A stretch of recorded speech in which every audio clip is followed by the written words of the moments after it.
Salut à tous, bienvenue sur The Good Shape. On se retrouve aujourd'hui pour une nouvelle review. On va parler de la Air Max One Tokyo Maze.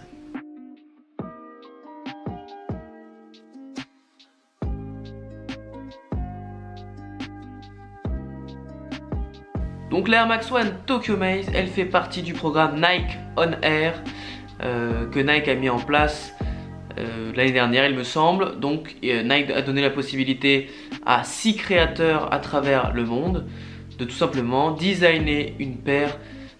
6 créateurs ont été donc sélectionnés, ce qui a donné 6 paires qui représentent 6 villes différentes. On a eu donc la Tokyo que je vais vous présenter, la Shanghai qui est ma préférée du pack et de loin, la Séoul, la Paris, la New York et la Londres.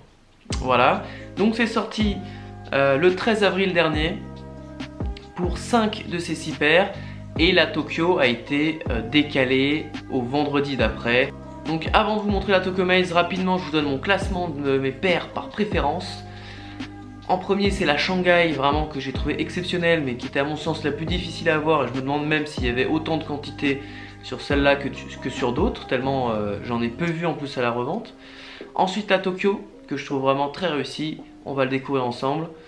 Puis égalité entre la Séoul et la New York, les deux sont très sympas, en plus j'ai eu l'occasion de les avoir en main, bien que je ne les ai pas gardées, mais les paires étaient quand même très intéressantes.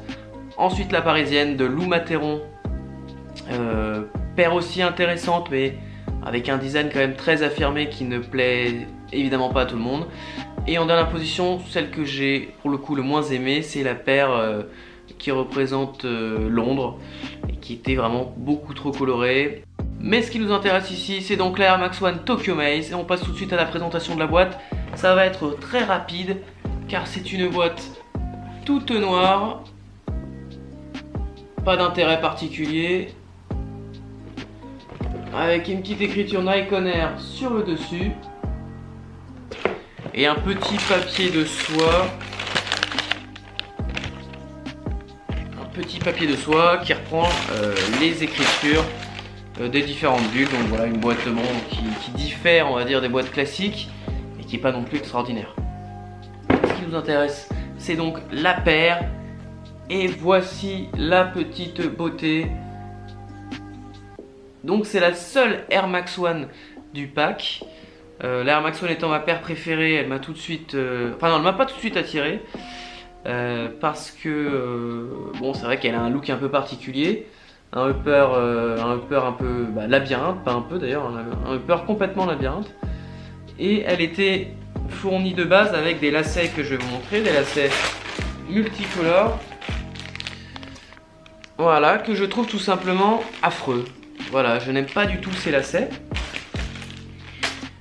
mais heureusement elle est fournie avec plein de paires de lacets différentes, c'est-à-dire qu'on a donc une paire de lacets noirs qui est sur la paire d'origine.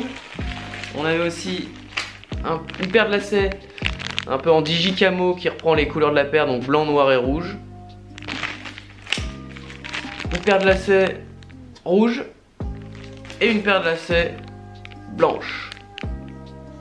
Donc cette paire est designée par Yuta Takuman. C'est inspiré pour représenter la ville de Tokyo des transports en commun et du métro Tokyoite, métro qui est donc, comme son nom l'indique, comme le nom de la paire l'indique, un véritable labyrinthe. C'est pour ça qu'on avait les lacets multicolores, parce que les lignes du métro sont représentées par différentes couleurs, voilà, comme c'est le cas dans la plupart des villes. La paire est fournie avec une petite carte postale. Hop, c'est marqué une écriture en japonais que je ne peux évidemment pas te traduire, et c'est également écrit No Maze, No Life en anglais. Voilà, donc toutes les paires venaient avec une petite carte postale, voilà, ça, un petit bonus sympa.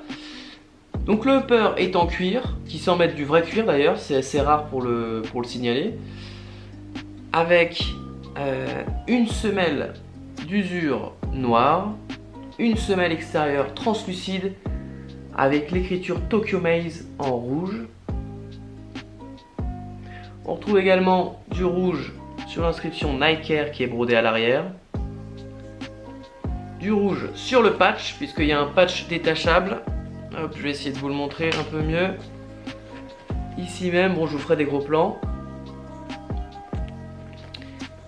À l'intérieur, le Nike Air est en rouge également.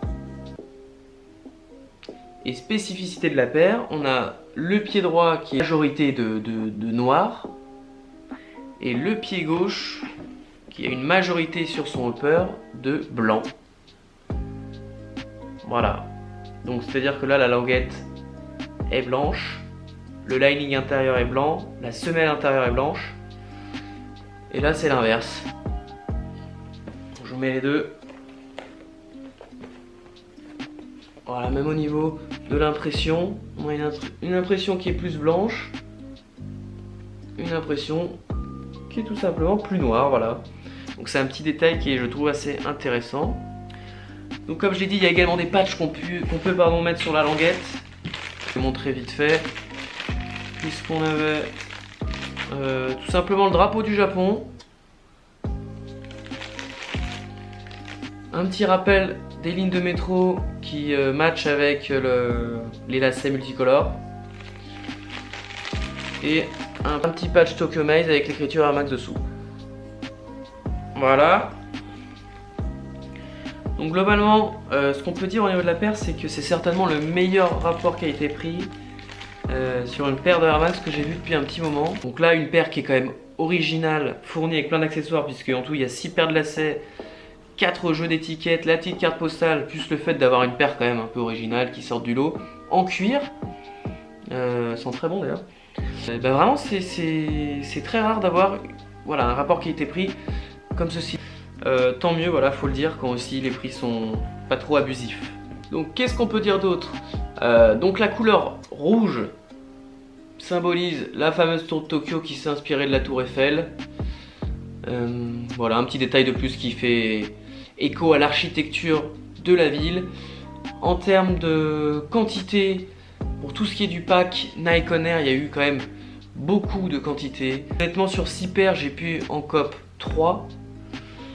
Je n'ai gardé que celle-là parce que c'était vraiment celle que je préférais. Et voilà, si j'avais eu la Shanghai, je l'aurais évidemment gardée tellement je la trouve réussie. Mais je n'ai gardé que celle-là.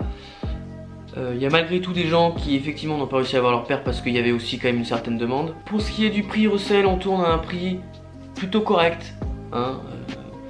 On en trouve entre 170 et 220 €, ce qui reste correct on va dire. Le prix de base était de 130 €. Voilà, donc faites-vous plaisir, allez chercher sur Collect ou sur StockX. Bon les amis, ce que je vous propose maintenant, c'est de se faire un petit unfit pour voir ce que rend la paire portée. Et comme d'habitude, on se retrouve après.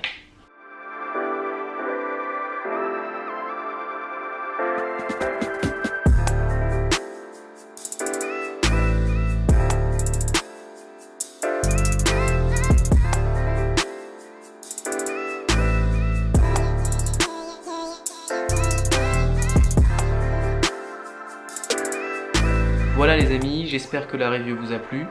N'hésitez pas à vous abonner et lâcher un petit pouce pour soutenir la chaîne. Et je vous dis à très bientôt.